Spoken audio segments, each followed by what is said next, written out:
இன்றைக்கி பாண்டியன் ஸ்டோர் ப்ரோமோவில் கோமதி வந்து மீனாக்கிட்ட சொல்லுவாள், அவங்க மாமா ஒழுங்காக சாப்பிடவே இல்லைடி அப்படின்னு.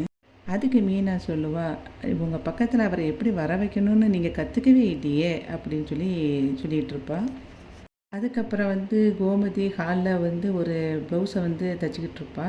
அப்போது பாண்டியன் வந்து அங்கே வந்து உட்காந்துட்டு சொல்லுவான், அவன் வந்ததை காட்டுற மாதிரி அப்படின்னு சொல்லி ஒரு சவுண்டை கொடுத்துக்கிட்டு இருப்பான்.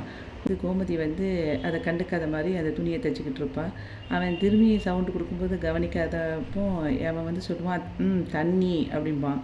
உடனே அதுக்கு அவள் கோமதி சொல்லுவாள், என் பேர் ஒன்றும் தண்ணி இல்லை அப்படின்னு சொல்லுவாள். திரும்பி அவன் வந்து தண்ணி அப்படின்னு சொல்லி கத்துவான் பாண்டியன். திரும்பவும் பாண்டியன் வந்து தண்ணி அப்படின்னு சொல்லி கத்திக்கிட்டு இருக்கிறத பார்த்துட்டு கோமதி நேராக அந்த ஜக்கு பக்கம் போவாள். போயிட்டு தண்ணி உன்னைய வந்து இந்த வீட்டு தலைவர் கூப்பிட்றாரு, நீ போ அப்படின்னு சொல்லுவாள். கோமதி சொன்னதை கேட்டுட்டு அப்படி நேராக வேகமாக எந்திரிச்சு பாண்டியன் கிளம்பி போவான்.